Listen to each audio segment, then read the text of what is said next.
दार्विक गिरिधारी शिष्य राधा विनोद बिहारी जू की जय। श्री गोविंद गोपीनाथ मरन मोहन जू की जय।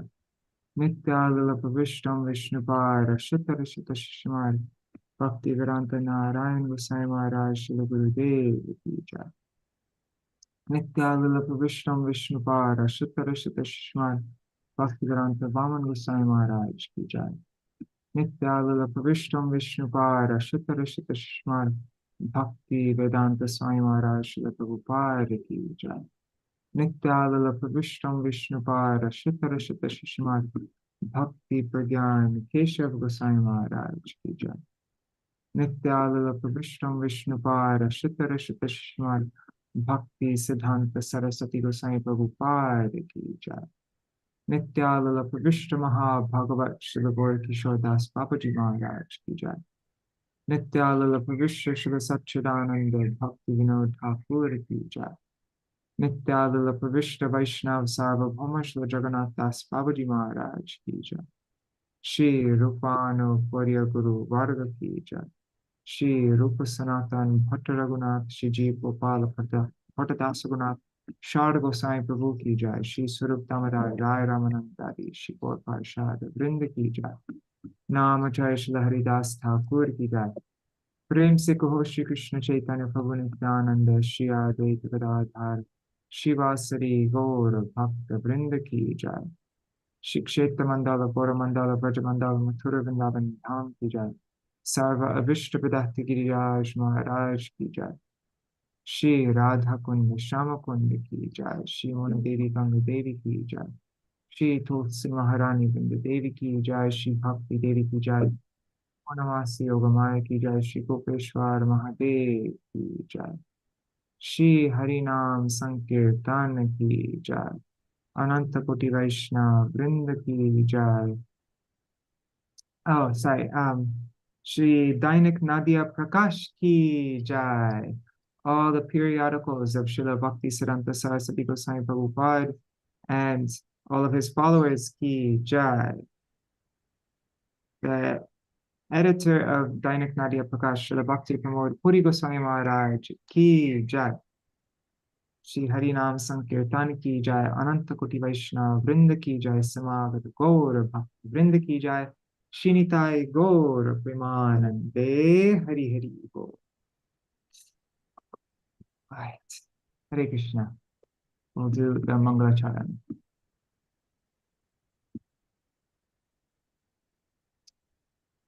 Ajnanatimirandhasya Jnananjana Shalakaya Chakshurunmilitam Yena Tasmai Shri Guruve Namaha.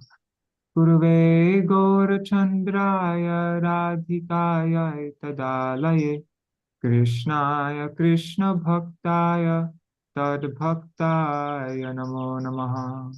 Shri Siddhanta Saraswati Tividito Kodiya Gurvanvaye Bhato Bhanuriva Prabhata Gagane Yogora Sankirtanai Maya Bharati Mingilo Daragatan Udrita Jiva Niman Krishna Prema Sudabditahana Sukham Pradat Prabhum Tang Bhaje Vande Bhakti Vinodam Shri Gaura Shakti Swarupakam Bhakti Shastragya Samrajam Radharasa Sudhanidhim Shri Chaitanya Manobhishtam Sthapitam Yena Bhutale Swayam Rupa Kadamahyam Dadati Swapadantikam Vansha Kalpatarubhyascha Kripa Sindhubhya Evacha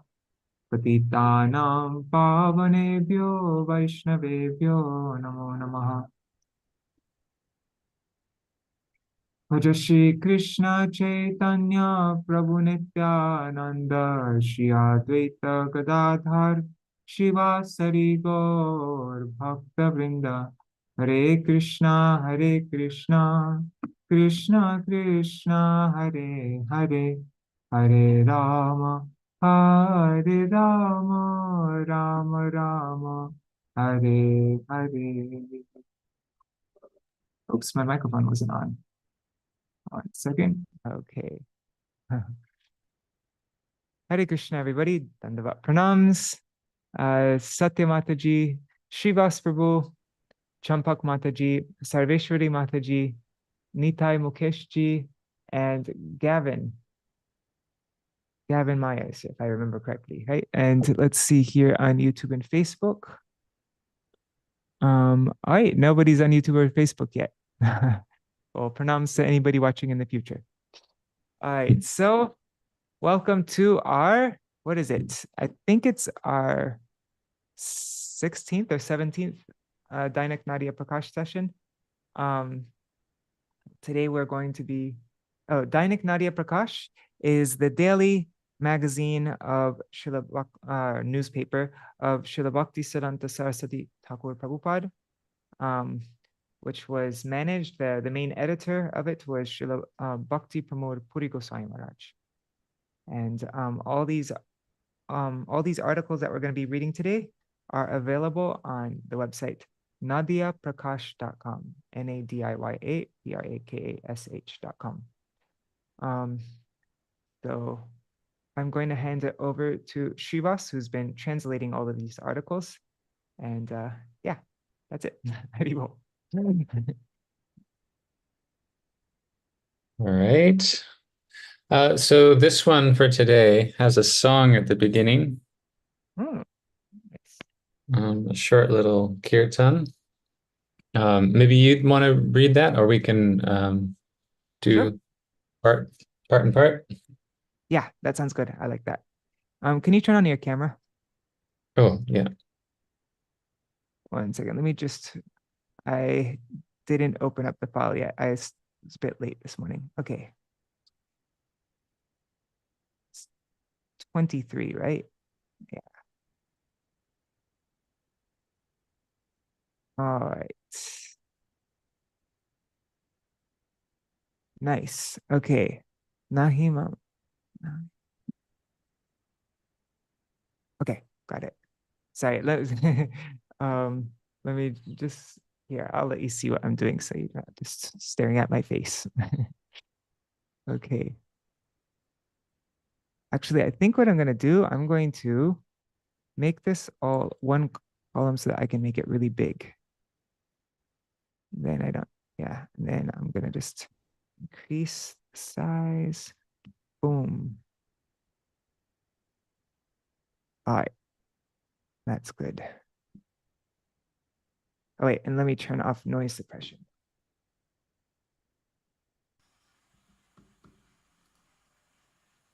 All right, sorry about that. And so this is Dainik Nadīyā Prakāśa, 13th Caitra, Monday, March 26, 1928. Dayā, compassion. Okay, let me just, I'm getting my mridanga.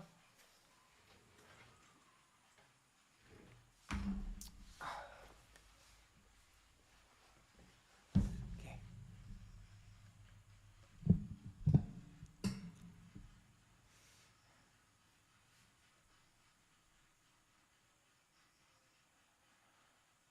Nahi mani apanara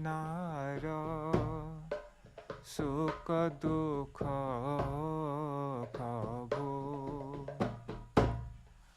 bhalobasa koto more taha jani prabhu. I never care for your happiness or distress. I know how much you love me, Lord. Divanishi koto khata mor sukha tare dukha jahe kabo more parashite nare. You look out for my happiness day and night, so that sorrow can never touch me. Amara sujasha shuni Sukha pao ko to apajasha shoni dukha oishe mata. Happy you get to hear me praised. If I'm defamed, you feel as much sorrow. Jadi mama sukha lagi kobo shasti dao nije tume ama pekha boro vyatha pao. If you ever punish me for my pleasures, you feel more pain than I do. Wow. Kahara dayara drishti dhruvatara sama nikate thakiya sada vignanashe mama. Whose merciful glance is like the pole star? You are always next to me, eradicating obstacles. Dayara sagara prabhu o tomare chadiya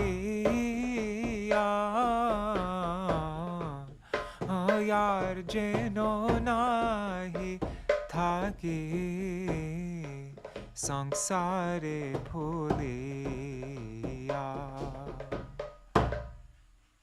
I pray to not wander this material existence anymore, leaving you, the ocean of mercy.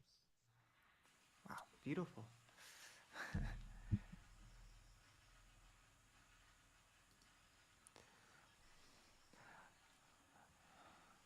So this next article,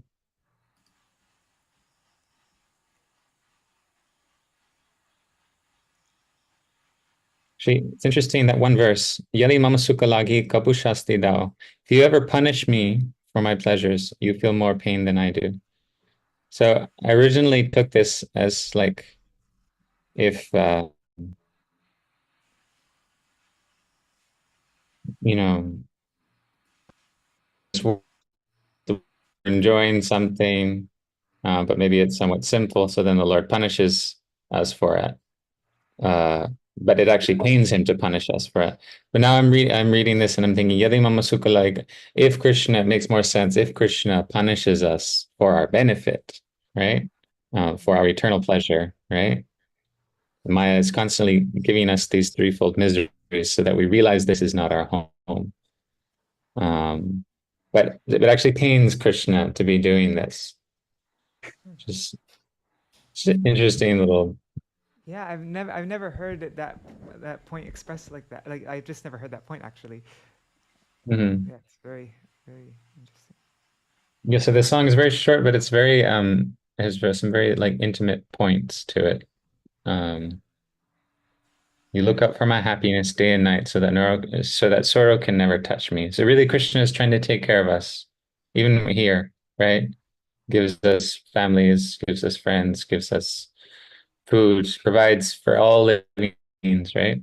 And we care nothing for his happiness or distress, but he's taking everything for us. He's happy to hear us praised, feels as sad as us when we're defamed, wants to punish us, merciful glance like a pole star. Yeah, it's a very sweet kirtan. Yeah. I wish they put the author's name. Yeah. Very unique. All right, so the next article called literature, and really nice, powerful little article. and ultimately a glorification of Jiva Goswami, Srila Jiva Goswami. So, on the evening of March 20th, assembly of many renowned servants of literature at Presidency College, organized by the students there. The topic of discussion was literature. Shriyut Yadunath Sarkar Mahashai took the seat of chairman. Everyone in the assembly praised the works of the late Bankim Chandra, as well as the contemporary works of Sarat Chandra, and urged the students to read the literary works of Bankim Chandra.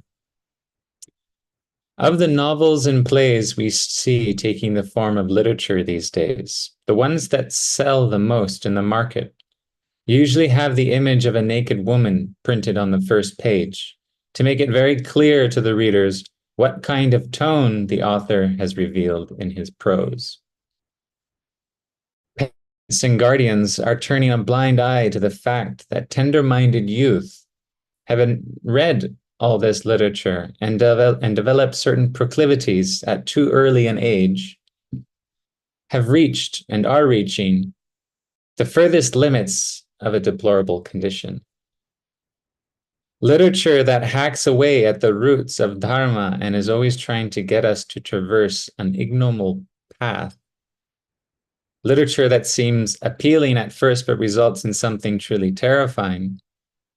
Though reading such literature may be the fashion of the times, pious persons ought to carefully consider just how appropriate it really is.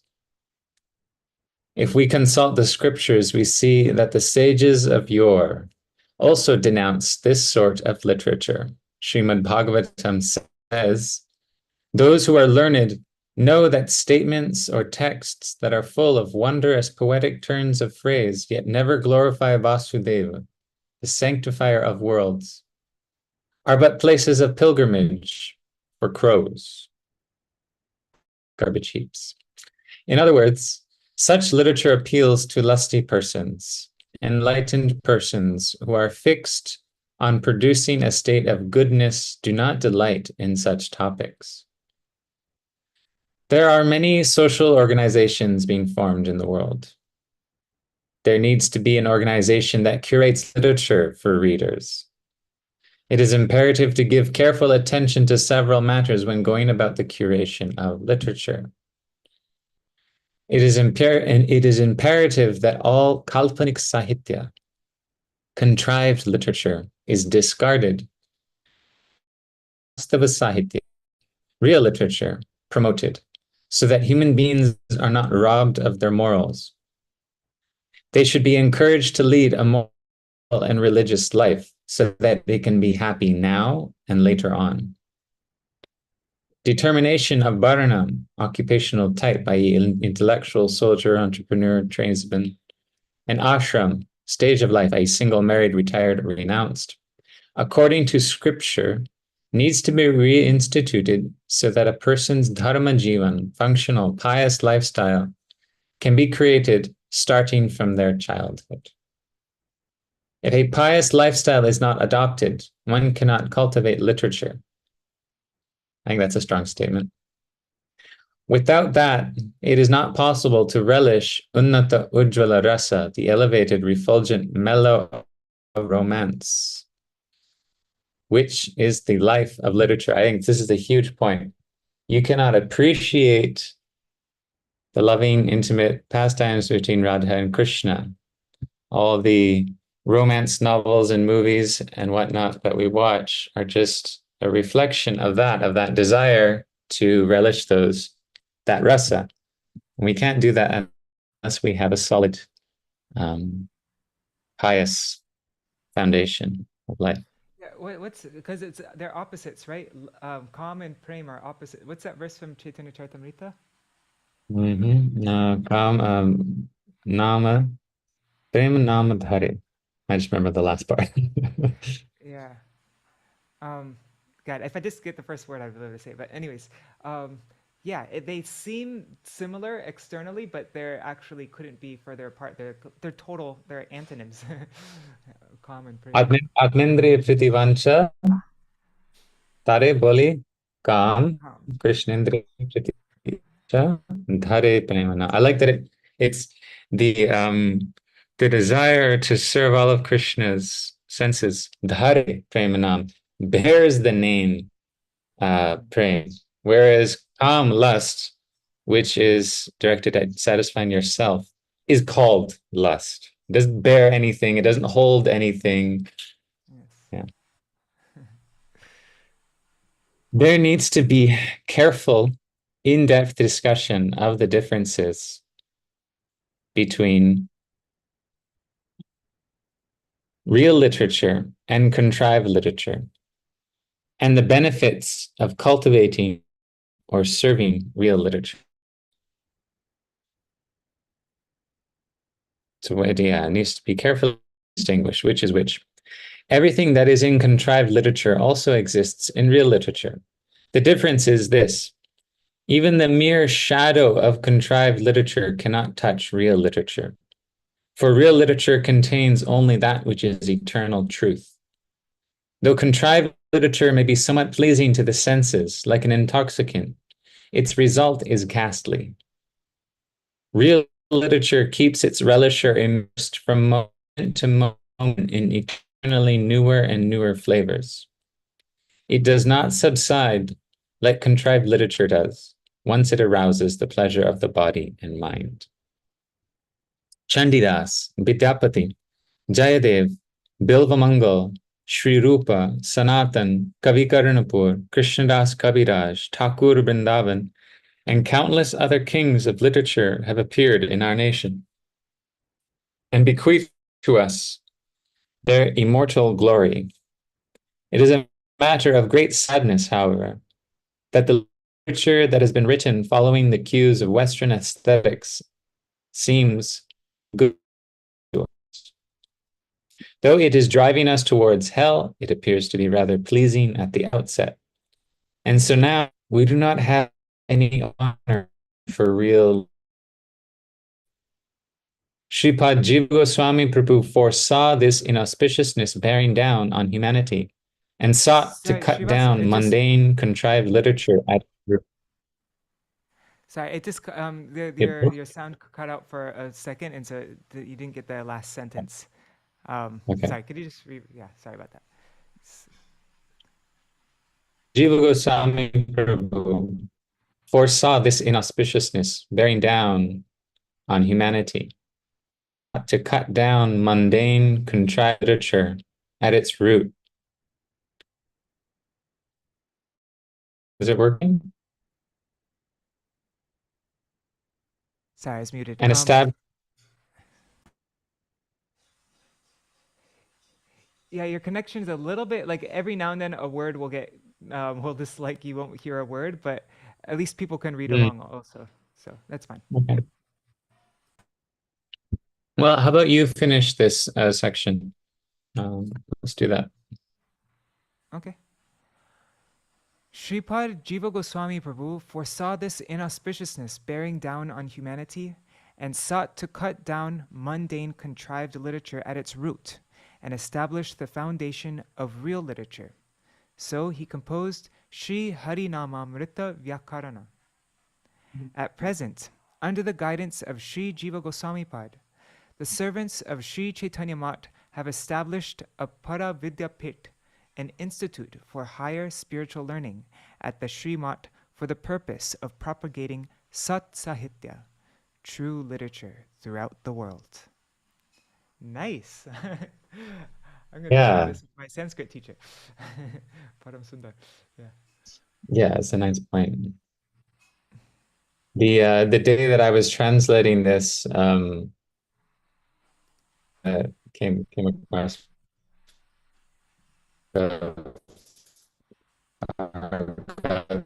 sister completing her PhD at Harvard, and so I sent this to her. It cut out. You said you're reading a part of her Radhika's PhD. Is that it? Cut out when you said that part. I was translating this this portion that you just read the day that news came out, and I sent it to her. I just very this. That's really nice. Beautiful point. And the importance of Sanskrit literature. Sometimes I think even when we're reading translations, like of Bhagavatam, does not hit home unless you read the Sanskrit. Prabhupada had that system of the devotees reciting the Sanskrit together and then the translation. We were reading something from fourth canto yesterday, and where the verse starts to talk about Krishna consciousness, right? And then of course we're like, okay, but the Sanskrit doesn't actually say Krishna consciousness. What does the Sanskrit actually say? I think it was Sattvam Vishuddham Vasudeva Shabditam. It's such a beautiful verse, such a powerful verse, right? Every word of that rings so much more powerfully than English can actually properly do justice in a translation. And so this is interesting, some encouragement for people to learn or absorb Sanskrit gradually. All right. The next is more about, well, indirectly about the birthplace of Mahaprabhu. So two friends, a few matters. Sacha kahe, second. Sacha kahe to mare latha, jhutha jagat bhulai. Goras gali gali phire, sura baithala bikai. So this couplet of Mahatma Tulsidas, I think this is from Ramcharitmanas, gives how well acquainted he was with the modern world. He tells us here that though milk is sold door to door, no one wants it. And meanwhile, liquor sits in one place. There's one liquor shop in the whole town, and it gets sold out. But the gowalas, the cowherd, go door to door and still they can't sell enough milk. This is the way of the world. The law of truth has gotten up and left. It's just gotten up and walked out. And the law of falsity has flourished. As soon as you proceed to tell the truth, people come to beat you with sticks. That said, can anyone stop the propagation of the truth? No. No one will manage that. There's supposed to be a question mark there. Anyways, the truth has a certain otherworldly power that enables it to overcome hundreds of thousands of obstacles and establish itself with dignity. Regard for falsity may abound at first, but it does not endure. To dharmas tato jaya. There is victory. Short, little, strong statement. Many of our friends, and I think it's just the continuation of that, many of our friends whose hearts are earnest and who want the best for us, about the misfortune of the antagonist, oppose the conclusions of pure devotion. Our joy knows no bounds to see this destruction of their kind.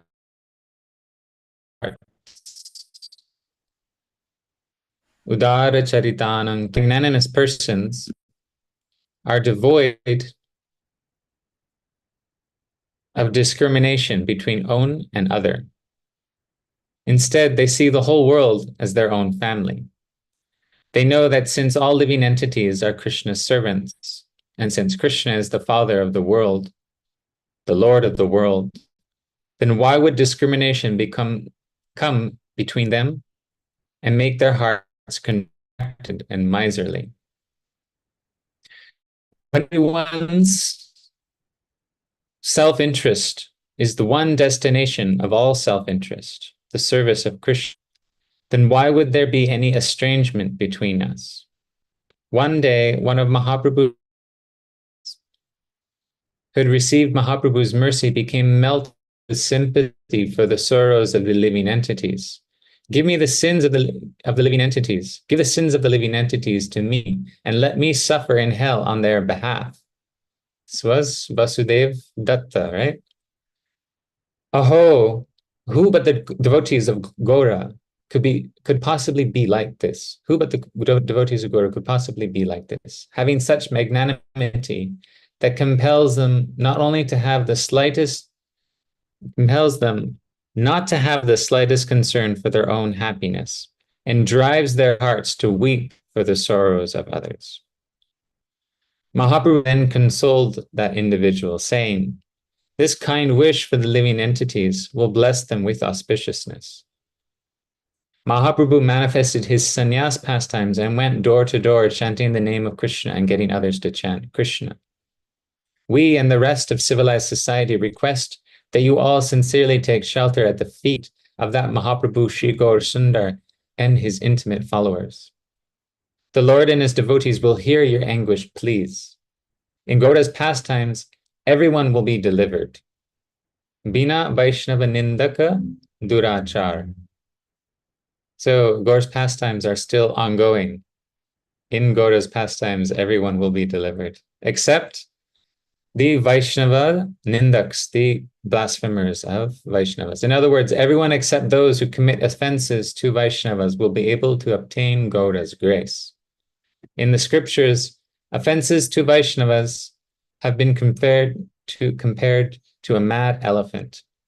Just as a mad elephant uproots trees and vines and trees and tears them to shreds, the mad elephant of Vaishnava Parad tears apart the vine of devotion and does not allow it to grow up onto the wish-fulfilling tree of Krishna's feet.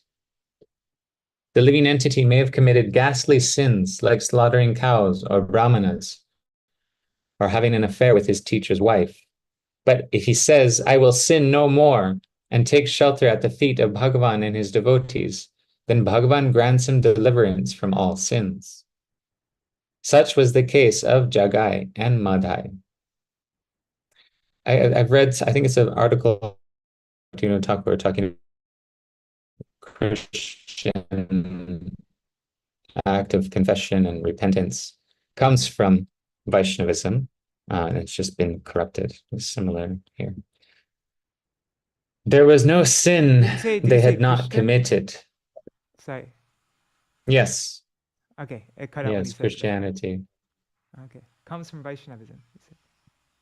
There's an article by Bhaktivinoda Thakur about that the purest principles of that confession and repentance and forgiveness are contained within our Sanatana Dharma. It's been slightly twisted in some versions of Christianity. There was no sin Jagai and Madhai had not committed. They had even assaulted Baladev, Sri Nityananda Prabhu himself, but still they received his mercy. Why? Because they had not committed any offense to Vaishnavas.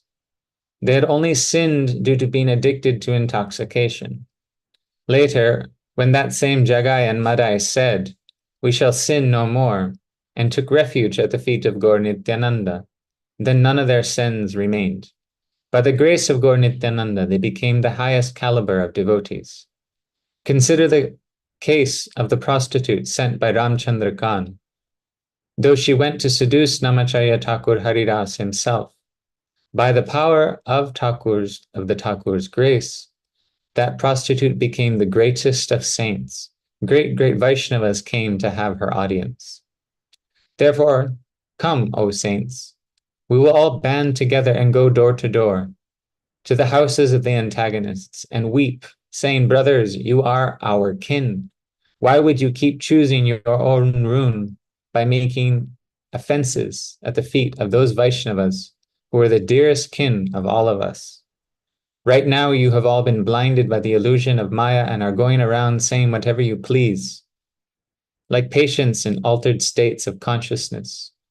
You are going to various lengths to oppose the Vaishnavas, but brothers, even now, if you listen to the advice of the saint doctor, you will regain your health. And do not think of offending Vaishnavas as some sort of child's play, some trivial matter, brother. The fate of your current and future lives depends on this. Try to grasp how serious this is for once. You will still have the chance to go to the feet of those whom you have offended and beg for forgiveness. And then you will be met with auspiciousness. O saintly persons, if we visit the living entities from door to door and say this, then I think we will be able to deliver our kin.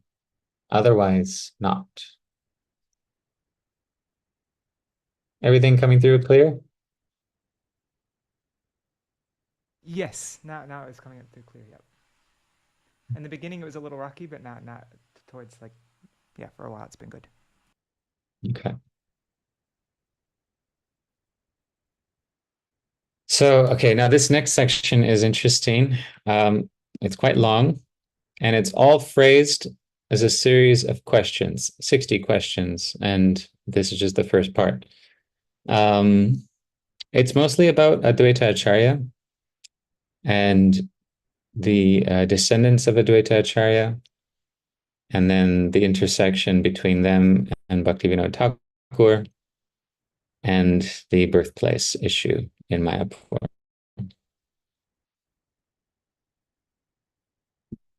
So there's a little letter. This is somebody who's submitted this, writing in. So there's a little notice to or letter to the editor. Actually, first a note by the editor. Even though we did not want to publish all the questions recorded below, we have done so because they will serve to unveil many crucial and previously unpublicized historical facts. Editor of Nadīyā Prakāśa. So the editor of Nadīyā Prakāśa, Srila Bhaktivinoda Puri Maharaj, is actually reluctantly publishing this long list of questions because it reveals some very important historical facts. To the editor, Sir, of Nadīyā Prakāśa. Sir, my home is in Balaldigi. Balaldigi is in Mayapur, and it's the remains of an ancient lake built by Balal Sen. At present, my father's age is somewhat beyond 80. He was with Srimad Bhaktivinoda Thakur Mahashaya from the very beginning of his efforts to determine the birthplace of Sri Mahaprabhu. Now, at the end of his life, he wants to write a series of accounts about ancient Navadvip and has engaged me in gathering additional material on this topic. I have developed a few doubts about this topic. In order to clear up these doubts, if my questions can be conveyed to the various readers of Nadīyā Prakāśa, then they may be able to assist me in achieving my objective. It is with this faith that I have sought your refuge. The number of my questions is great. Therefore, if you can publish these questions gradually or in sequence, I can find proper answers to them all, and then I hope I will be able to write adequate. I think it's supposed to be right. W-R-I-T-E. An adequate reconciliation, pardon me, of the controversy surrounding the birthplace of Sri Gaura. Supplicant Shri Indra Narayan Brahma Balaldigi Nadīyā. So, the questions. Number 1, Sri Advaita Mishra Acharya was a Kappa, someone who has lost their caste in the Varendra community. Question. So, was he a Kappa? Is he, if he was not, then what was his social status? Right? Because Advaita Acharya offered, when he performed the Shraddha for his father, he offered the plate of prasad to Haridas Thakur. And some Brahmanas rejected him for this act. There's a wonderful pastime. I'm not sure of the exact reference of it, except for a book by Bhakti-Vilas Bharati Maharaj, where he talks about that after the Brahmins offended Haridas Thakur, something very strange happened in Shantipur. All the fire disappeared. The Brahmanas couldn't light their own cooking stoves in their kitchens. They were fireless. Now, what happens when you deprive a Brahmin society of fire? Their whole life falls apart.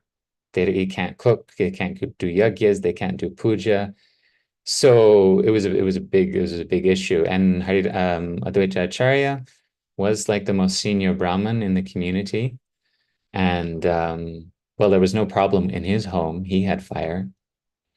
And so the Brahmins put two and two together. They realized, okay, we've made an offense to Haridas Thakur. So under the guidance of Advaita Acharya, they went to Haridas Thakur. And Haridas Thakur, with his chanting of the Mahamantra, reignited all the household flames in Shantipur. So it was this minor miracle that Haridas Thakur demonstrated, and it's not talked about so much. But I believe it's the first time I ever heard that. That's fascinating. Yeah, because there's literature about Advaita Acharya that has been kind of sidelined because of concerns of authenticity, because certain books like Advaita Prakāśa, but some of those works contain actual genuine information. They're just mixed in, unfortunately, with Apasiddhanta or misconstrued dates and whatnot. So we don't read those books so much, but there's still some good things in it. We depend on the Paramahansa Vaishnavas and followers of Srila Bhaktisiddhanta Saraswati Thakur to guide us to which ones we can take safely. Anyways, sorry for the tangent, but it's kind of relevant here. Very interesting. Yeah, it's an interesting story. Was he a supporter of Vaishnava Dharma as preached by Sri Chaitanya Dev? So it was Advaita Acharya, fully in the line of Sriman Mahaprabhu. One second.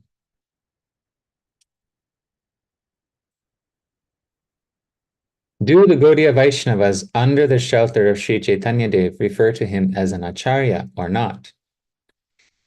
Is his behavior sanctioned by Sri Chaitanya Dev or not? Was he lovingly disposed to Sri Nityananda Swarup, who was a follower of Sri Chaitanya Dev, or was he antagonistic to Sri Nityananda?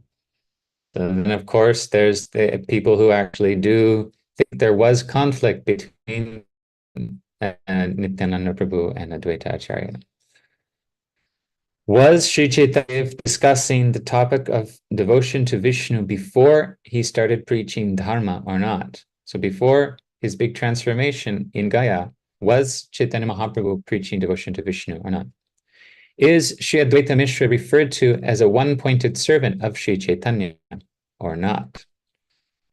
Has he not given the title Prabhu because he is a servant of Sri Chaitanya? Right?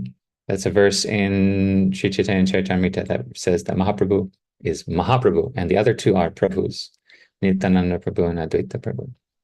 Was he or was he not an Anukul Panthi, favorable practitioner of the spiritual approved by Sri Chaitanya Dev? Has he or has he not practiced the tenets of tradition, which is opposed to that of Chaitanya in his own life? No.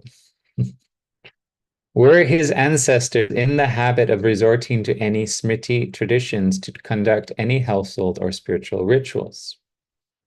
Had he discarded some portions of the smriti traditions practiced by his forefathers and adopted the Vaishnava smriti path demonstrated by Sri Chaitanya Dev? So the whole pastime in Shantipur, when Mahaprabhu takes sannyas and gets redirected sneakily by Nityananda Prabhu back to Gauda Desh, to Shantipur. So if you read the commentaries on Chaitanya Bhagavata, that section, there's very interesting deliberation on what Mahaprabhu is doing right then. He is using Advaita Acharya, inspiring Advaita Acharya and Nityananda Prabhu to totally demolish Smarta tradition. Advaita Prabhu and Nityananda Prabhu, a high-class Brahmin and a sannyasi, start throwing rice around at each other. And And so by smarta tradition, this is just utterly foul. Having a food fight, getting somebody else's remnants on your body, and nobody knows where Nityananda Prabhu came from. Nobody knows. He could be a Chandala for all they know. And he's throwing his remnants onto the exalted form, sacred form of Advaita Acharya. And Advaita Acharya is supposedly getting angry and throwing it back at him. This was all orchestrated by Mahaprabhu to just get rid of the smarta orthodoxy, and it just impress on people the importance of the transcendence of nama, real Brahmanans or Vaishnavas, and Mahaprasad, right? Nama Brahmane, Mahaprasadi Govinde, Nama Brahmane Vaishnave. Yeah. Yes. So he had, the answer to 11 is yes, he had discarded some portions of Smriti tradition and adopted Vaishnava Smriti. Was he or was he not initiated by a family guru who belonged to a family lineage of gurus? No, he was a disciple of Madhavendra Puri. Was he or was he not initiated by Sriman Madhavendra Puri, who had taken shelter of the Sriman Madhva Sampradaya? Is Sri Madhavendra Puripad 16th in descent from Sri Madhvacharya's Sampradaya in the lineage of sannyasi gurus or not? Was Sri Advaita Acharya someone who earned his livelihood by teaching the Kevala Advaita explanation of Vedanta philosophy or not? Or did he just do that to piss off Mahaprabhu royally one day so he could get a good slap?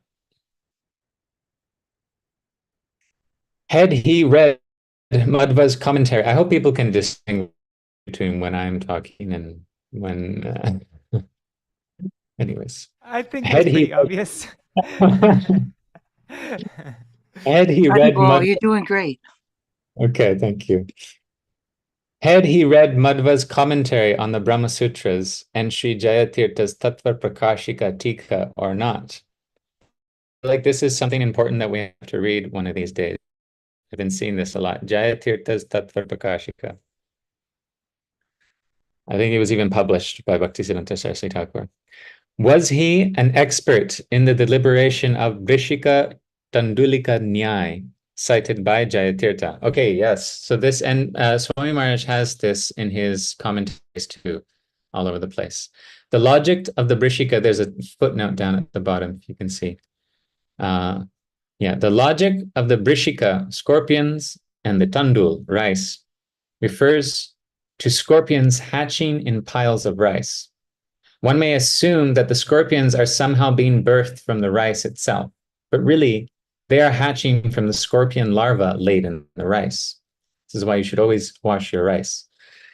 Likewise, life may appear to originate from matter, but this assumption ignores the simple fact that life only comes from life. It's a great example. Great example. Looks like our life is just springing from the material elements, but we know that life can only come from life. Did he have any Sampradayic connection with Sri Nityananda Swarup or not? Did he have any Sampradayic connection with Sri Chaitanya Dev or not? Right? Now, he was the godbrother of Nityananda Prabhu and the, I guess he was kind of like the Kaka Guru, Chacha Guru of Chaitanya Mahaprabhu. Sri Chaitanya Dev's 6 servants in Sri Vrindavan, who are known as Goswamis. Did Sri Advaita Prabhu have any Sampradayic connection with them or not? Right? So he was the Param Guru of Natas Goswami. And who else is connected to him?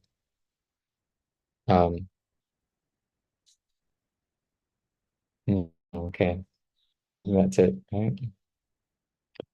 Does Chaitanya Chandrodaya Natak refer to Sri Advaita Prabhu, Sri Chaitanya's not? He not when he went? Wait, it cut out when you read that one. Offer obeisance to Sri Dhamma Chandrodaya Natak. Does Chaitanya Chandrodaya Natak refer to Sri Advaita as Sri Chaitanya's devotee or not? Did you get that? Yes. Okay. Did he or did he not, when he went to Purushottam, offer obeisance to Damodar Swarup, Śrī Caitanya's second self?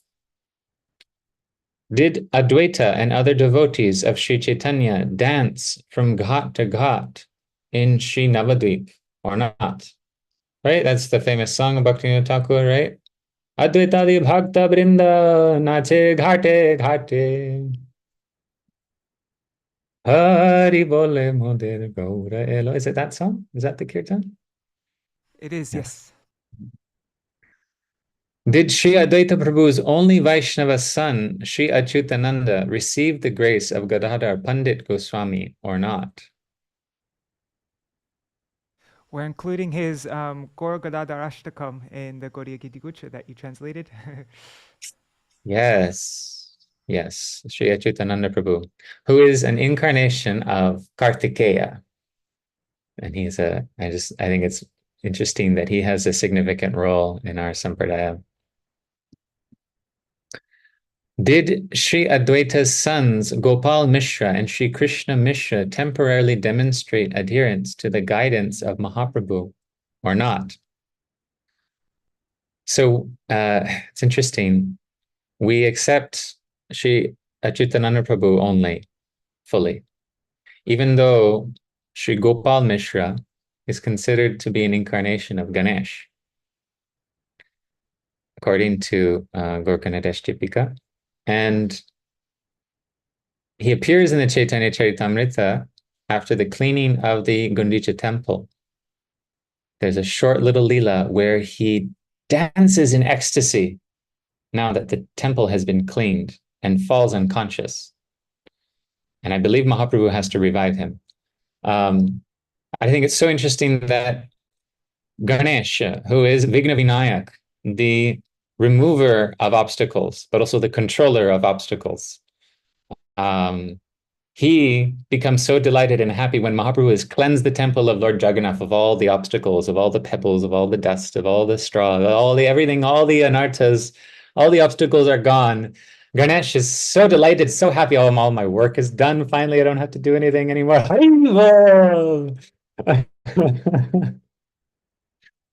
So this Shiv Thakur, Lord Shiva, appears in Gaur Lila in such a wonderful way with his sons and Yogamaya as Advaita Acharya.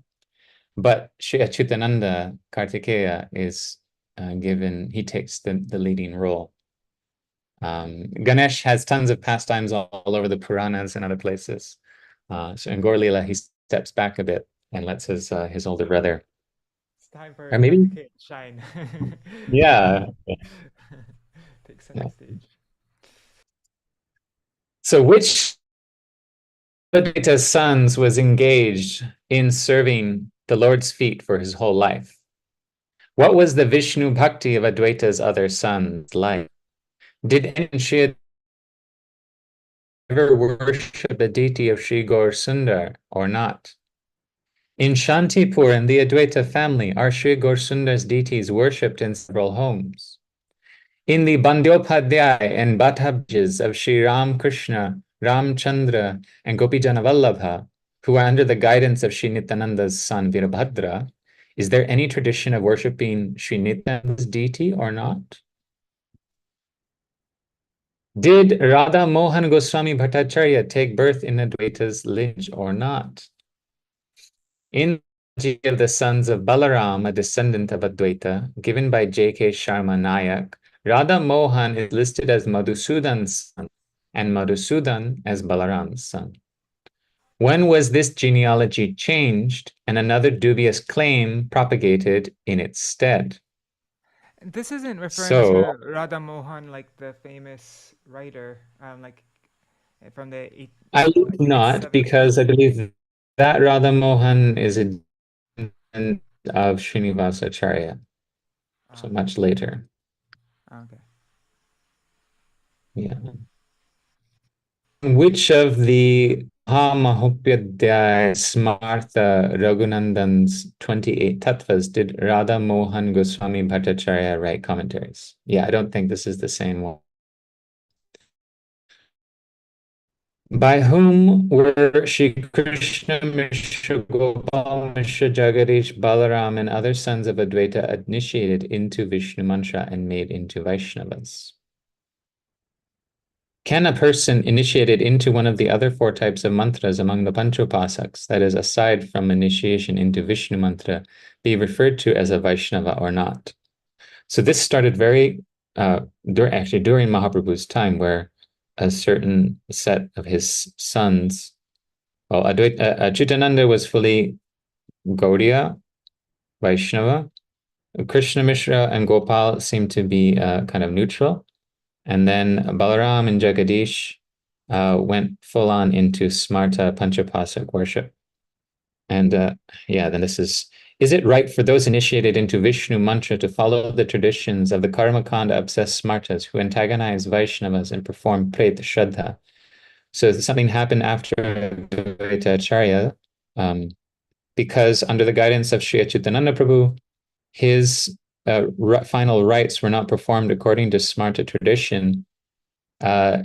Descendants, I believe it was either Balaram or his descendants, then did another funerary rite, another Shraddha, to make up for the previous Shraddha, and basically burnt an effigy, like a straw doll representative of Advaita Acharya, because the Grihastha is supposed to be burnt, right?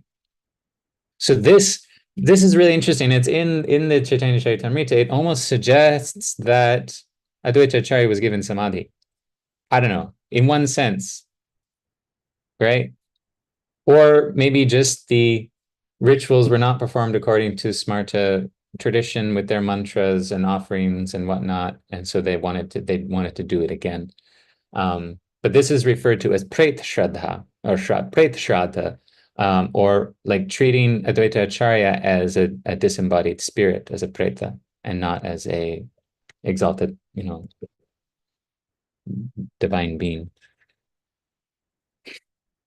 Anyways, from the perspective of spiritual considerations, what is the destiny of those who can treat the worshipful representation of Vishnu as mere stone? Those who have obtained Vishnu Mantra initiation and attained Vaishnava status, can they regard their gurus as ordinary mortals, as the Panchopasaks do, or not? If they do, then according to the Bhakti scriptures, where does their fate lie? So it's a matter of faith, really. The Karmakandis are doing all the rituals, but their faith is not as deep or profound. Those among the descendants of Sri Advaita who had established knowledge of their caste-based duties prior to receiving initiation from others who were initiated in Vishnu Mantra, do those descendants have the right to give Diksha or not? Okay, so this is a very interesting point.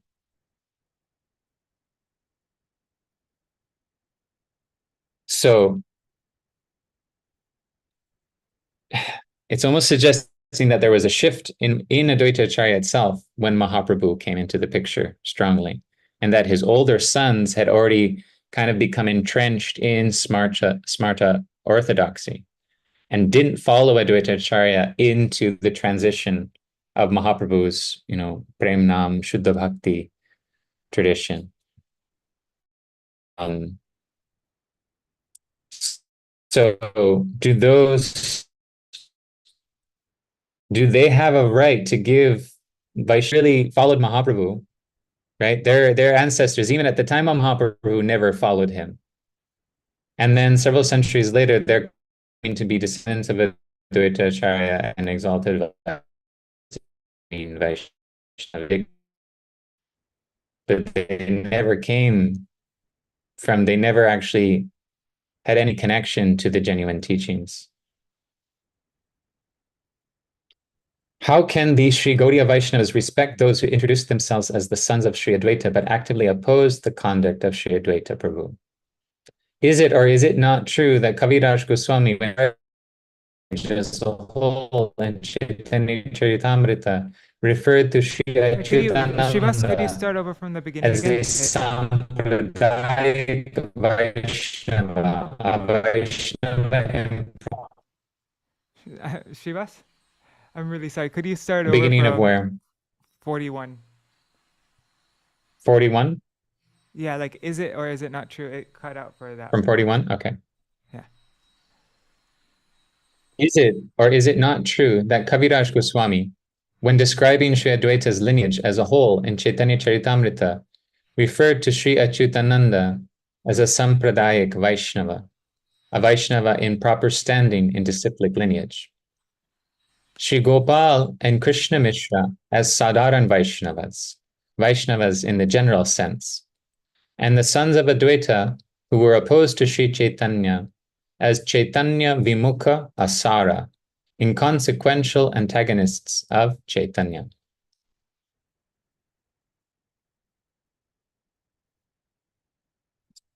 (42) What are we to understand from reading all the topics mentioned in Sri Chaitanya Charitamrita in the course of describing Sri Advaita's branch?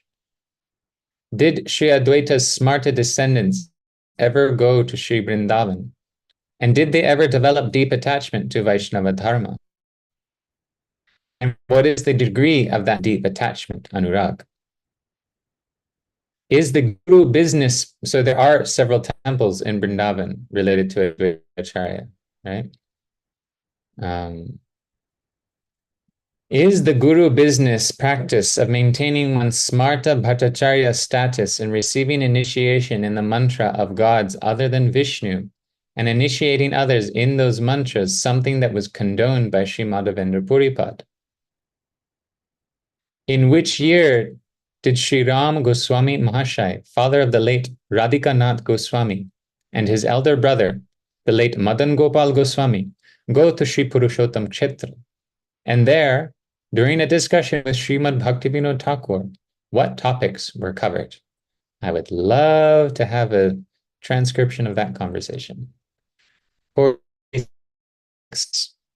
We hear that in 1851, they discussed Srimad Bhagavatam with Srimad Bhaktivinoda Thakur in Sri Kshetra, and as a result of that discussion, returned to their homelands and taught a reformed system of conduct.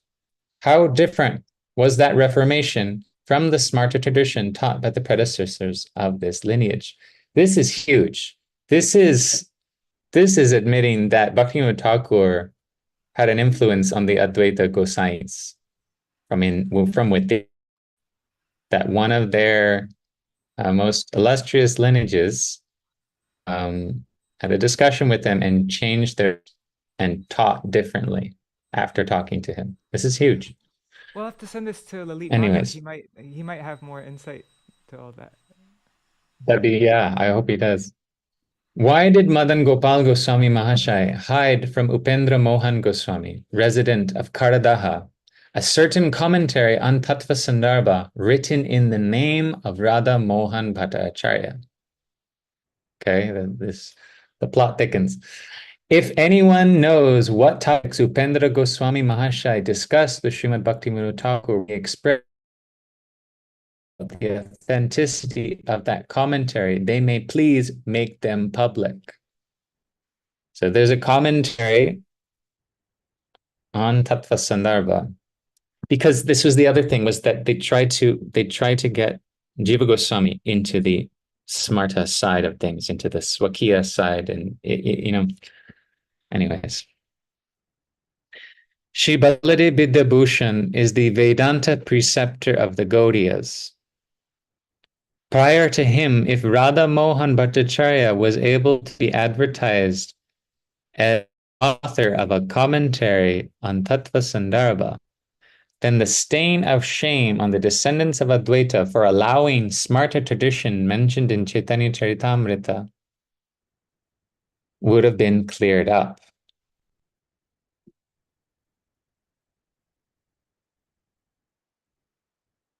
I don't quite understand that. I hope we can get more clarification about this. So, who wrote this very recent commentary text attributed to Sri Radha Mohan to do away with this inconvenience?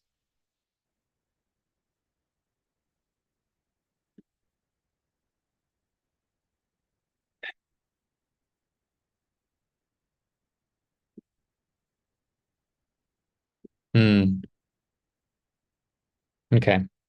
When Radha Mohan was Raghunandan Bhattacharya's chief disciple and commentator on his texts, then how does it make sense for him to be portrayed as the commentator of a philosophy that is completely opposed to that of his guru? The Smarta Raghunandan has mentioned several pro-Vaishnava reconciliations throughout his books, but that can never make him a Vaishnava of the Srimadva Sampradaya.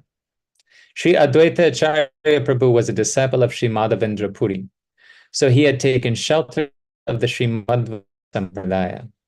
How can someone from Sri Advaita lineage who has adopted the impersonalist Kevala Advaita doctrine, gone against Srimad Bhagavatam to judge Vaishnavas by their caste, and regards himself as well established in the Smarta community, possibly write a commentary on Tattva Sandarbha?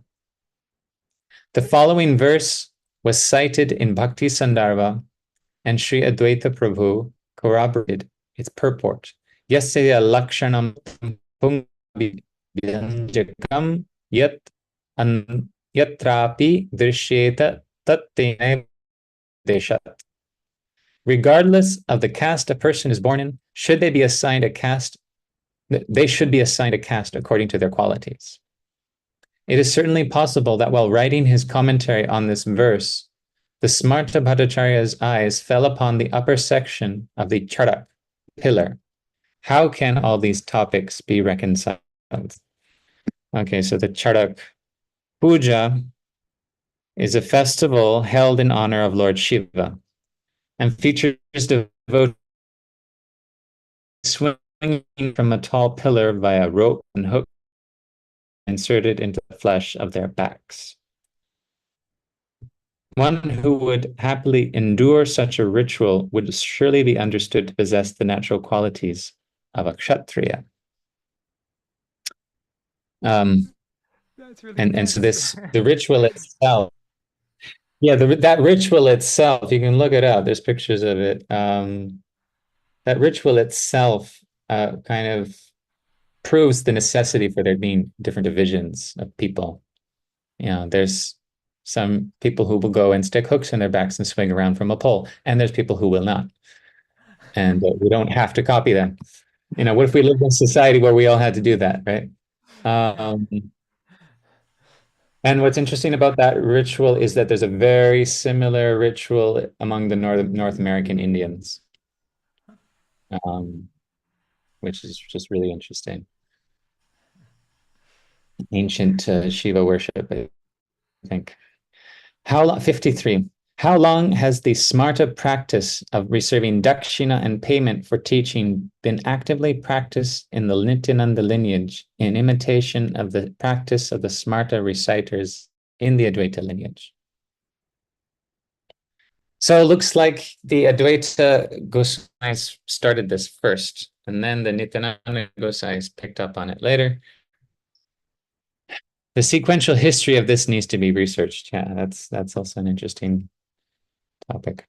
While the pure Vaishnava Goswamis of Brajamandal declared the paid reciters to be at odds with Vaishnava Smriti, though such reciters were well versed in non-Vaishnava Smriti, the Grihastha Acharyas cultivated the recital and teaching of Bhagavatam to earn their livelihood, thus following in the footsteps of the Smartas. So this is actually directly attacking the Goswamis of even of today in Vrindavan, who even though the Goswamis like Rupa Goswami, Sanatana Goswami, even though they declare very clearly in their works that selling the recitation of Bhagavatam is at odds with Vaishnava tradition, they followed the Advaita and Nityananda Vangsha Goswamis in doing this, and that's why this has become common practice.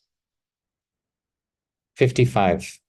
The Advaita Vangsha has long been supporters of Raghunandan's hatred of the Vaishnavas. Though Katva's two Goswami sons, dubbed Big Prabhu and Little Prabhu, have demonstrated some ceremonial Vaishnavism, they are not supported by the rest of Advaita's Smarta descendants. Is there any evidence that contradicts the countless distasteful statements made in the Advaita Vangsha about Sriman Mahaprabhu and his servants, as found in Prem Vilas and other authoritative texts, as well as in texts from the time of Śrīvāsa Acharya? Sri Ram Goswami's son, Sri Radhikanath Goswami, went to Brahmadesh, Burma, to Rangoon for work, we hear. How many years did he work there? Why did he return from there to Bengal? All these details will help in determining the establishment of Sri Mayapur. What was the name of this aforementioned Goswami Mahashaya while he was living in Rangoon? There may be many who know that detail too. Why did Radhikanath Goswami go to Vrindavan, and for what reason did he frequent the home of the Kashim Bazar Maharaja and tour the Bashirhat region? If anyone among your readers knows anything about this, then please publish the information in this newsletter. Why did Sri Radhikanath Goswami accompany the king of Tarash and his younger brother when they went to Vrindavan? Why did he live separately when he stayed in Sri Mayapur? Is there something about Vrindavan that is relevant to verifying the truth of Mayapur? When Shantipur's Jayagopal Goswami Mahashaya saw in one of the most ancient manuscripts of Govindadasa's Karacha that Sri Mayapur was named as a place near Balal Digi, he was so overjoyed. Who deprived him of that joy, and for what reason? So that's also an important point, that Govindadasa's Karacha mentions Sri Mayapur as near Balal Digi. And Balal Digi is clearly visible today as a man-made lake, or the remnants of. I keep on seeing this point that it seems like during Srila Bhaktivinoda Thakur's time, everybody was like, he had so much support, and then all of a sudden, It was unanimous. People didn't have a problem. Wow. And the archaeological evidence was there. The records were there. The local folklore supported it, right? The elders in the village supported it, and all the Pandits and Goswamis and Acharyas, they supported it until they realized, oh crap, it's interfering with our livelihood.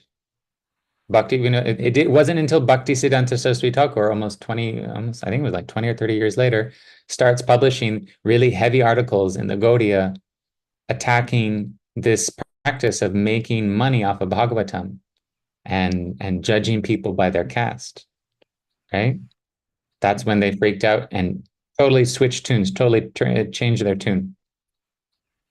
It's documentable. It's documentable. In their writings, prior to Bhaktisiddhanta's attacks, they support Bhaktivinoda Thakur. After his attacks, they change. All right, now there's a very short little section of Śrī Kṛṣṇa Caitanya, the chronological summary of Chaitanya Mahaprabhu's pastimes from the introductory sections of Śrī Chaitanya Charitamrita, which were written by Śrīla Bhaktivinoda Puri Maharaj. I believe we're reading Śrīla Bhaktivinoda Puri Maharaj's summaries. Arriving in Puri, Mahaprabhu took up residence in Kashi Mishra's house. Sarvabhauma introduced Mahaprabhu to the Vaishnavas who lived in Śrī Kṛṣṇa. Krishnadas was sent to Navadvip. So the Krishnadas who had run off, been allured by one of the Bhattatari women and almost had himself killed by the Bhattataris. So when Mahaprabhu came back to Puri, Mahaprabhu was like, I can't deal with him anymore. You have to take him.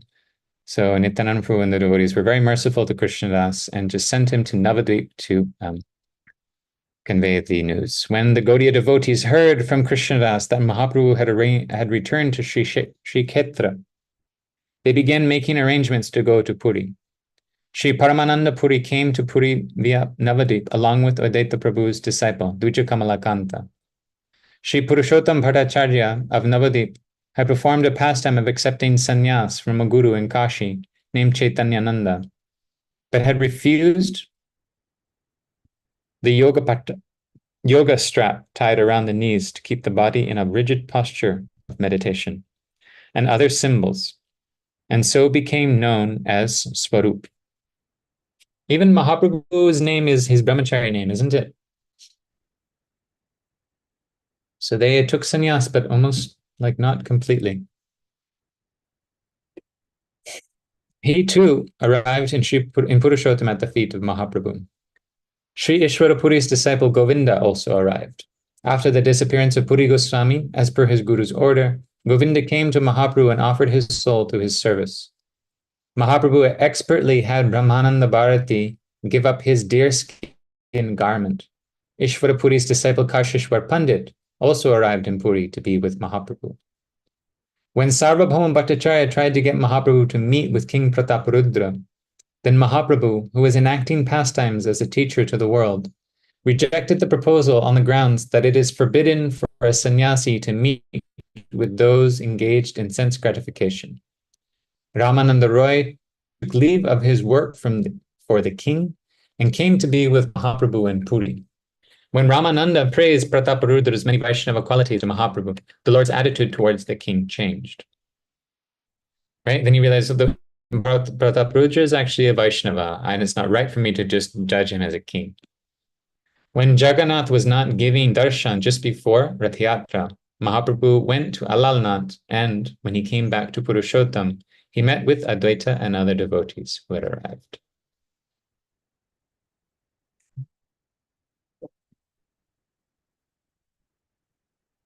Next is an invitation letter. Shri Guru Gauranga Jayataha. Shri Chaitanya Gauriya Math, Dumarakunda, 7th of Caitra, 1334.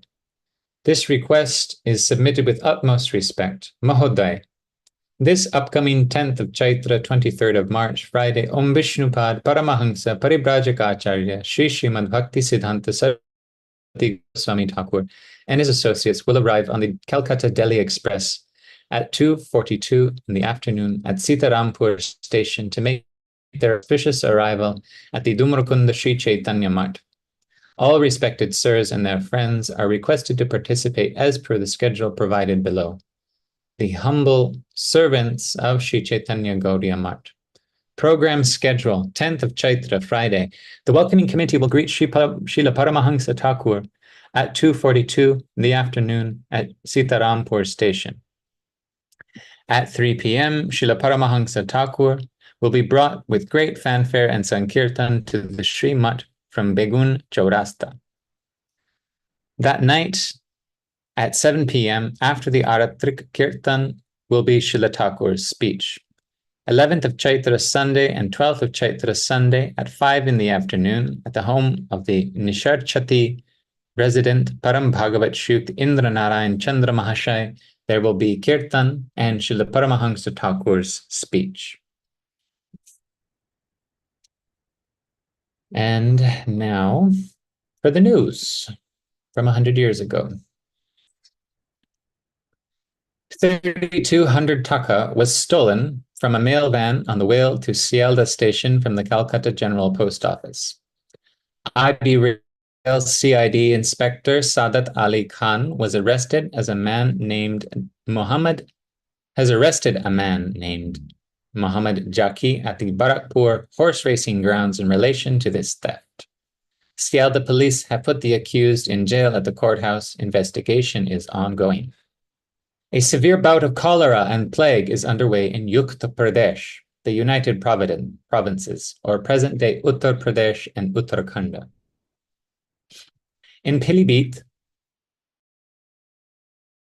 in Rohilkhand division, in the Shahjahanpur and Bareilly, there is plague, and in Mirzapur, a severe outbreak of cholera.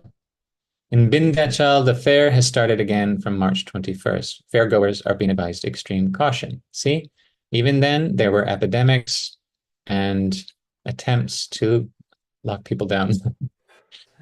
A clerk of the Mitasu Basan Kaisa company by the name of Kshetranath Barik has been charged with embezzling 1,66,000 taka. The claim is that the aforementioned clerk did not deposit any of the money that the company entrusted to him to deposit with the central bank between 1926 and October of 1927. Instead, he took it for himself and besides that, distorted accounting records. At present, the accused has fled. Chief Presidency Magistrate Mr. Voxburg has issued a summons in the accused's name. The author of Samsamayik Bharat and professor of history at Patna University, Shriyukta Yogendranath Samaddar, is in a lot of pain. His blood pressure has increased. The Professor Mahashai is very faithful towards Sri Chaitanya Mat and Sri Dham Mayapur. By the grace of Sri Bhagavan Gaur Sundar, may he quickly recover his health. This is our prayer. During the Kolkata Corporation's meeting last Wednesday, a proposal was made to take a loan of 1,3,22,000 rupees for the current fiscal year with a 19.5% tax and a proposal to impose an annual tax on dogs because they didn't want dogs crapping in the street, and basically a tax on dog owners because they weren't cleaning up after their dogs. Interesting. The revised loan budget passed, and Sri Ram Kumar Goyankar's questions, the chief executive informed him that a total of 5,037 sweepers are working in the corporation. The number of night soil workers and night soil carriage vehicles is 1,859 and 1,691, respectively. The sweeper's wage is 14 rupees. The night soil worker's wage is 12 rupees, and the night soil carrier's wage is 14 rupees. They also received some ration money. In Maniktala, Kashipur, and Garden Reach, the sweeper's wages were from 7 to 13 rupees. The night soil workers' wages were from 11 to 13 rupees, and the night soil carrier's wages per fortnight were from 12 to 13 rupees. They earn 30 to 40 rupees per month. Sweepers work for 6 hours, night soil workers work for 4 hours, and carriers work for 5 to 6 hours a day. The district engineer said that their wages seem sufficient according to the work. What a life. My God. What's night soil? Stool. Just, okay, so, before there was plumbed sewage, there was just like you see it in, and even in Vrindavan, some of the old buildings there, they had just an outhouse basically at the front of the house that would go into a little section that then the night soil sweeper would have to literally pick up and dump into his cart and take away somewhere else. So all the stool was ferried out of the city or to different, I don't know what they did, but it was a pretty gruesome job. Yeah.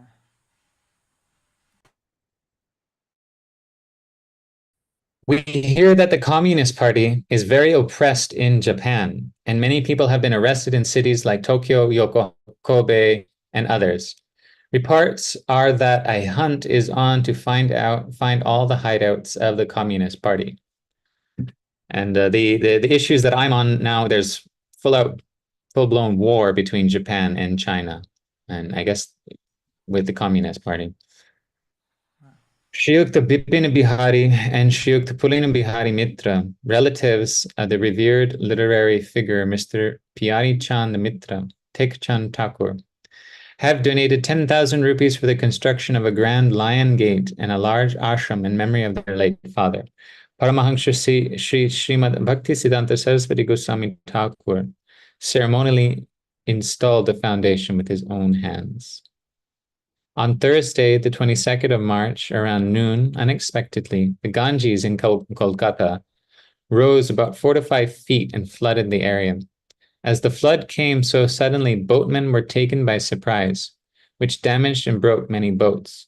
Much cargo and belongings were also damaged. The extent of the damage is still unknown. To facilitate the comfort of the third-class passengers of Sialda's IB Railway, it has been proposed to open a passenger superintendent office in the station's third-class waiting room.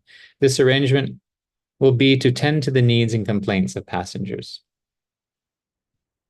In the village of Sonatala, near the city of Bhagerghat, a pond is being excavated. Due to the emergence of a flammable vapor from one corner of it, superstitious workers have abandoned the excavation of this pond.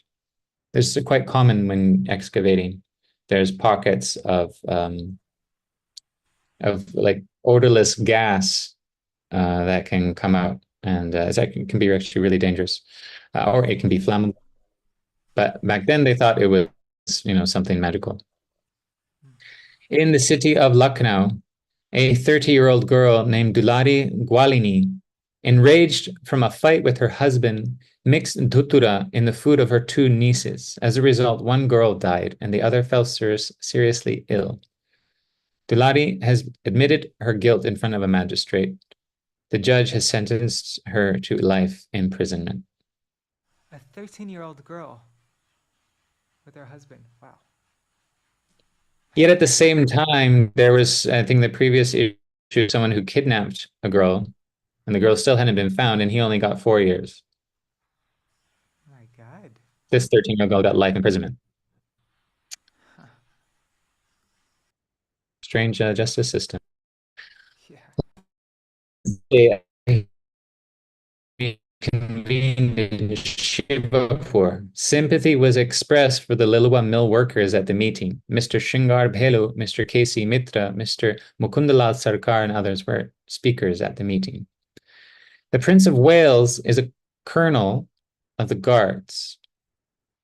He crossed 7 hurdles in the horse race at the Inter-Regiment Challenge Cup in Risley, but was flung over the horse's head while crossing the 8th hurdle and fell. He was not seriously injured. Sir Neil Ratan Sarkar is very ill. Everyone is praying to God for his speedy recovery.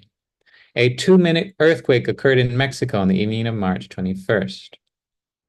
The International News Service has received some uncertain reports from Portland, Maine, suggesting that some sign of Captain Hinchcliffe and Miss Mackay has been found in Patten, Maine, America. It may be that Hinchcliffe's airplane has crashed on Mount Chase in a lake region of Maine. The students of Scottish Church College have still not attended college today. It has been decided that until there is a satisfactory resolution regarding the case of the third-year student Sachindranath Mitra, no student will attend college. A meeting of students was supposed to be held at Cornwallis Square last Friday.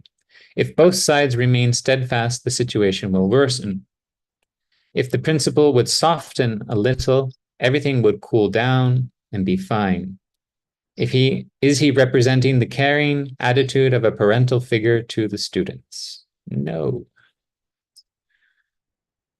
The Lilwa matter is also becoming increasingly complex day by day.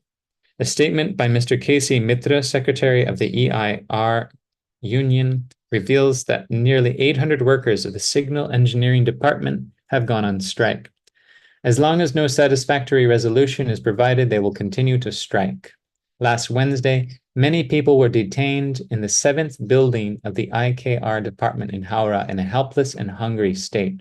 New coolies have been appointed by a European company. An assembly at the Howrah Maidan last Thursday opposed the suggestion of a proposal announced by the government to reduce workers. And that is it for the news of March 26, 1928. Dainika Nadīyā Prakāśa. Thank you all for joining. I like Didi has a learning all question. my world news also from Śrī Caitanya Math. Now we're Yes, starting Didi. the battle of like what is it? The conflict.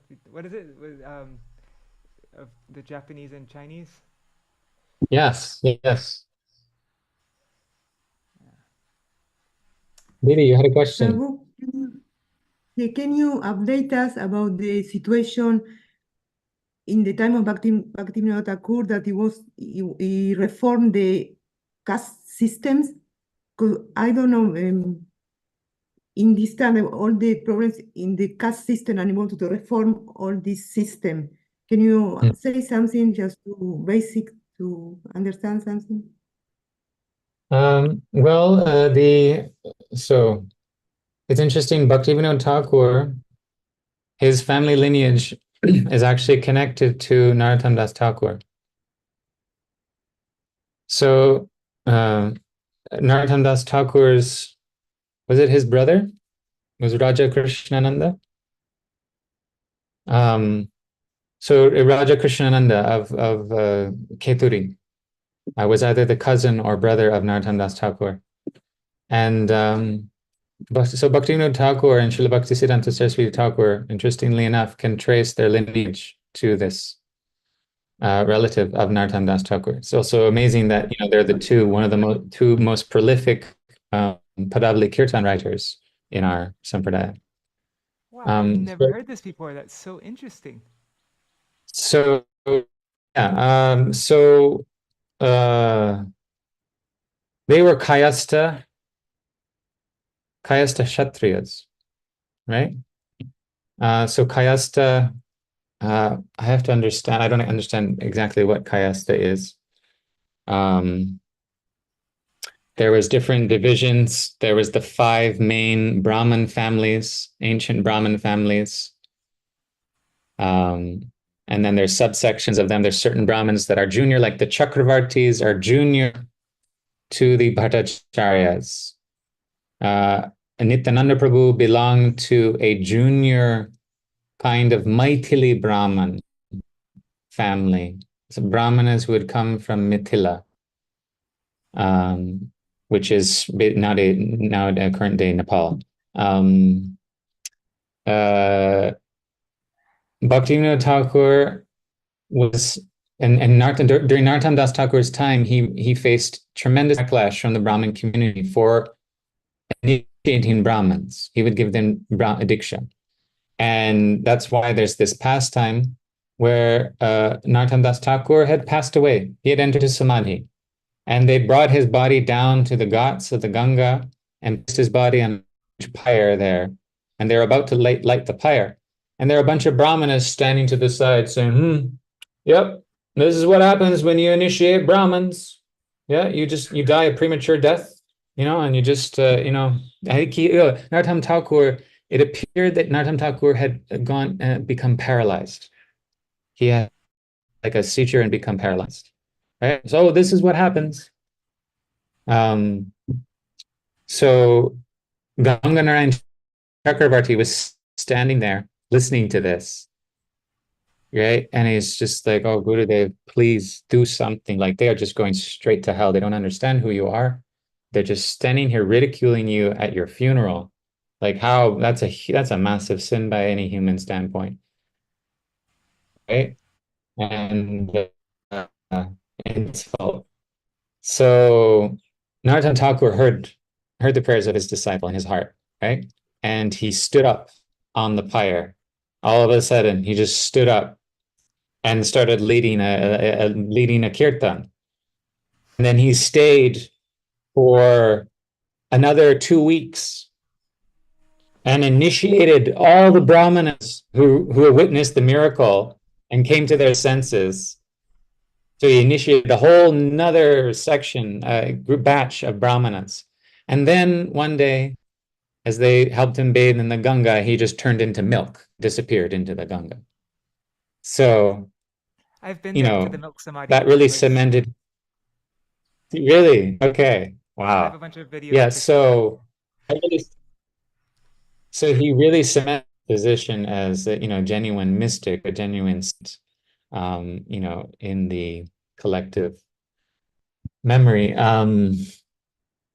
So it's interesting that Bhaktisiddhanta Saraswati Thakur and Bhaktivinoda Thakur are connected to this line, and they preached the same thing. They were, again, not of Brahmin birth, but they gave Brahman Diksha and established that all living entities are Brahman because they are all sons of Brahma. So even the animals are Brahmins. And just now that they're in animal form, okay, they cannot worship Bhagavan. Okay, so as human beings, we can worship Bhagavan, we can be known as Brahmanas, but the real Brahmana is a Vaishnava.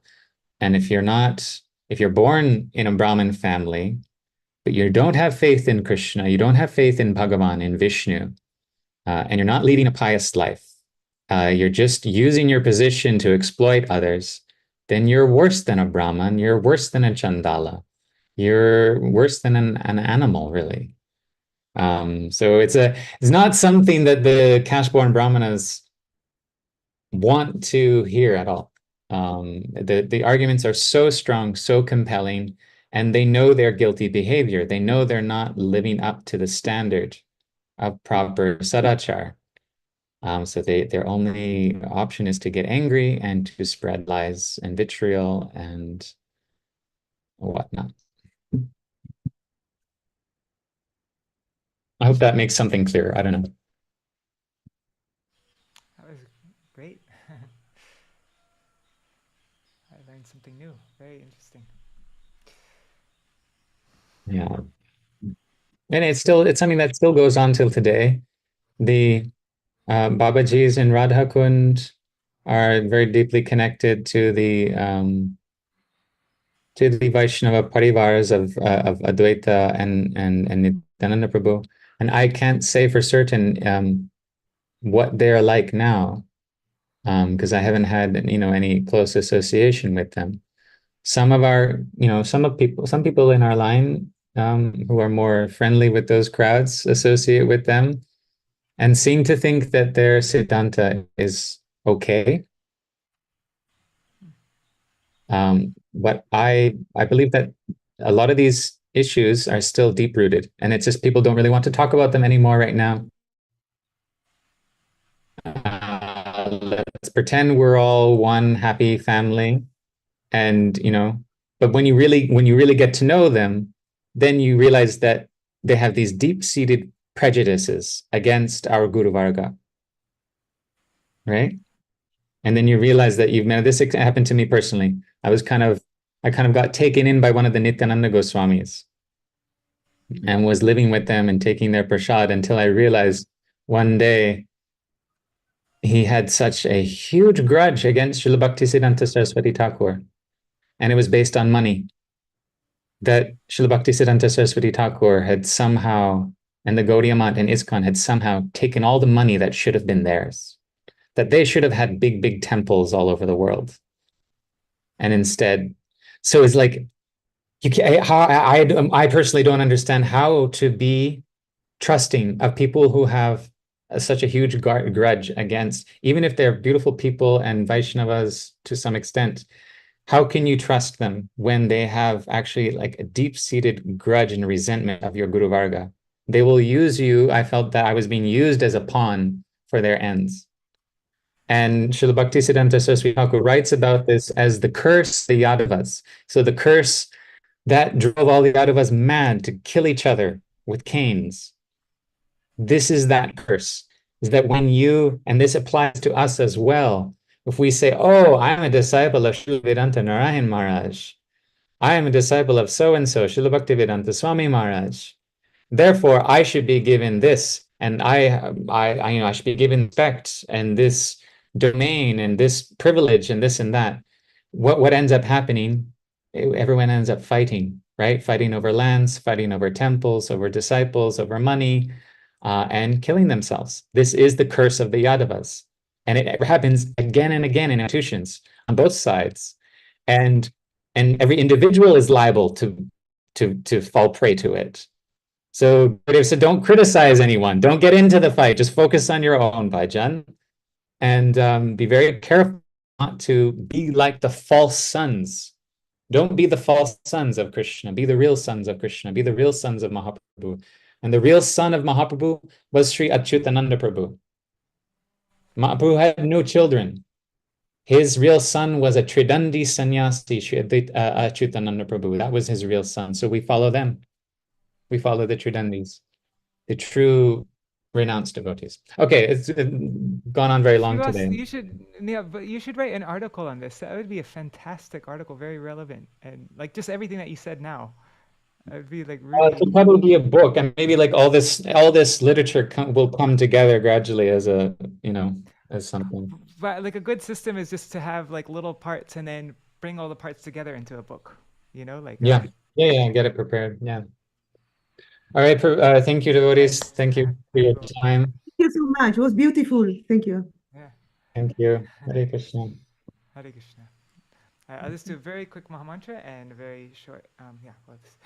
Hare Krishna, Krishna Krishna, Hare Hare, Hare Ram, Rama Rama, Hare Hare, Hare Krishna, Krishna Krishna, Hare Hare, Hare Ram, Rama Rama, Hare Hare, Hari Bol, Hari Bol, Hari Bol, Nitai Gaur, Hari Bol, Nitai Gaur, Hari Bol, Hari Bol, Hari Bol, Hari Bol.